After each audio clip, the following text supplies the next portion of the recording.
Hi friends, આજે આપણે બનાવશું અપમ. તો રેસીપી એન્ડ સુધી જરૂરથી જોજો અને મારી રેસીપી પહેલી વાર જોતા હોય તો મારી ચેનલને સબસ્ક્રાઈબ જરૂરથી કરજો।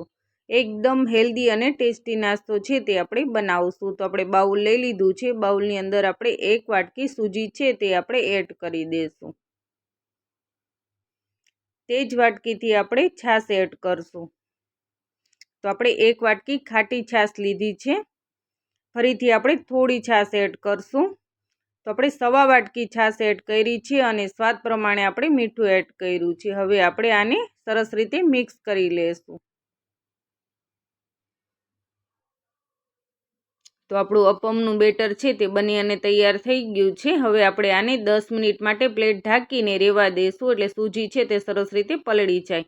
તો આપણે ધાણા લીધા છે, કોબી લીધી છે, ગાજર છે, લીલી મકાઈ છે, કાંદા છે, ટમેટા છે,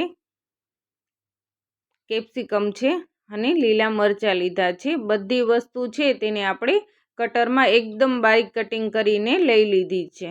આ રીતે એકદમ બારીક કટિંગ કરવાનું છે। હવે આપણે આ બેટર છે તેને 10 મિનિટ થઈ ગઈ છે।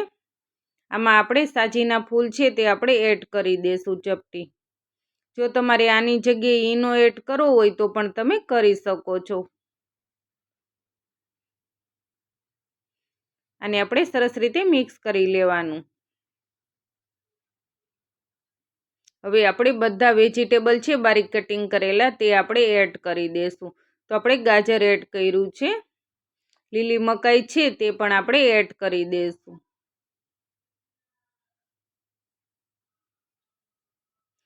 કેપ્સિકમ છે તે પણ આપણે એડ કરી દઈશું, ટમેટું છે તે પણ આપણે એડ કરી દઈશું,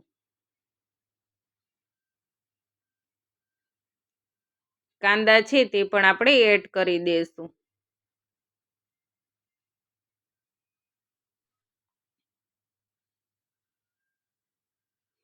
કોબી છે તે પણ આપણે એડ કરી દઈશું,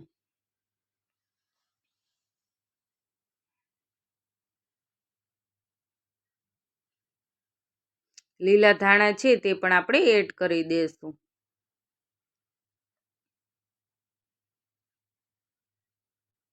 બારીક કટિંગ કરેલા મરચાં છે તે પણ આપણે એડ કરી દઈશું।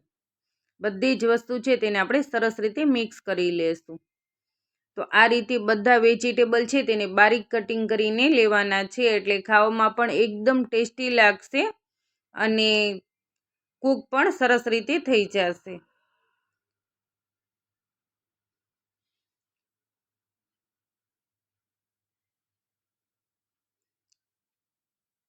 તો બાળકો છે તે ઘણી વખત એવું પણ હોય છે કે લીલા શાકભાજી નથી ખાતા, તો આ રીતે ફૂલ વેજીટેબલથી ભરપૂર તમે અપમ બનાવીને ખવડાવશો તો બાળકો જરૂરથી ખાશે। હવે આપણે આમાં થોડું પાણી એડ કરશું, કારણ કે બેટર છે તે થોડું ઠીક છે અને થોડું ઢીલું કરવાનું છે।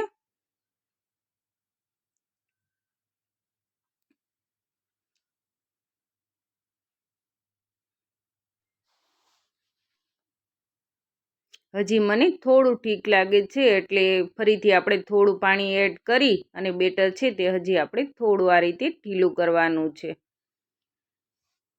તો આપણું અપમનું બેટર છે તે બની અને તૈયાર થઈ ગયું છે।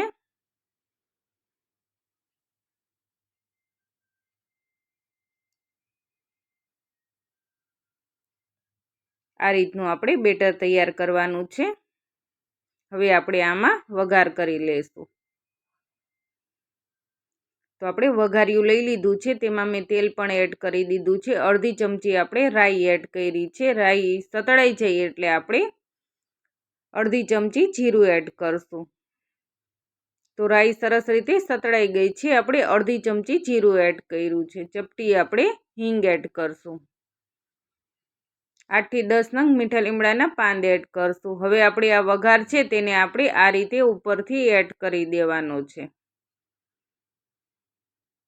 આ રીતે ગરમા ગરમ જ એડ કરવાનું। હવે આપણે આને મિક્સ કરી લેશું। જો તમે આ રીતે બનાવશો તો તમારા અપમ છે તે એકદમ સોફ્ટ પણ બનશે અને એકદમ સરસ રીતે ફૂલશે પણ ખરા। તો એકદમ હેલ્ધી અને ટેસ્ટી આપણો નાસ્તો બની અને તૈયાર થશે. આ રીતે બનાવી અને તમે બાળકોને આપશો તો બાળકો જરૂરથી ખાશે. તો આપણે અપમ બનાવવાનું પેન લઈ લીધું છે અને તે ગરમ કરવા પણ મૂકી દીધું છે. આ રીતે થોડું થોડું તેલ એડ કરી દેવાનું છે અને 1 ચમચી આપણે બેટર એડ કરશું. આ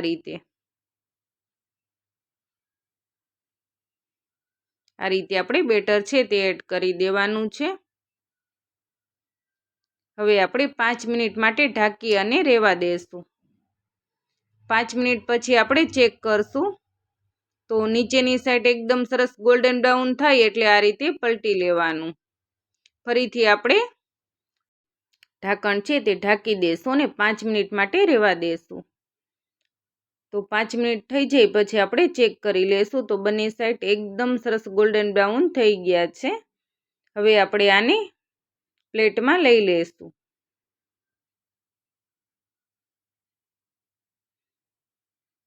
તમે જોઈ શકો છો કે એકદમ સરસ ફૂલ્યા છે અને ગોલ્ડન બ્રાઉન થઈ ગયા છે. આ રીતે આપણે બીજા અપમ છે તે પણ આપણે બનાવી લેશું.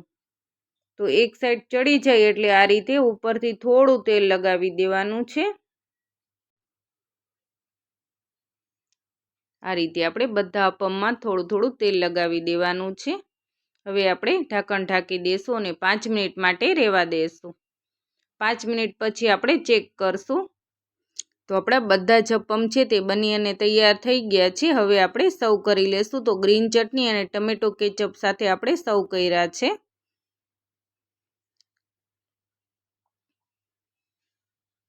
તો ફ્રેન્ડ્સ તમે જોઈ શકો છો કે એકદમ હેલ્ધી અને ટેસ્ટી એવો આપણો નાસ્તો છે તે બની અને તૈયાર થઈ ગયો છે. તો ફ્રેન્ડ્સ તમને આજની મારી રેસીપી ગમી હોય તો ફ્રેન્ડ્સ અને ફેમિલી મેમ્બરમાં જરૂરથી શેર કરજો. હું તમને કટિંગ કરીને પણ બતાવું. એકદમ સોફ્ટ એવા અપમ છે તે બની અને તૈયાર થઈ ગયા છે. Thank you for watch.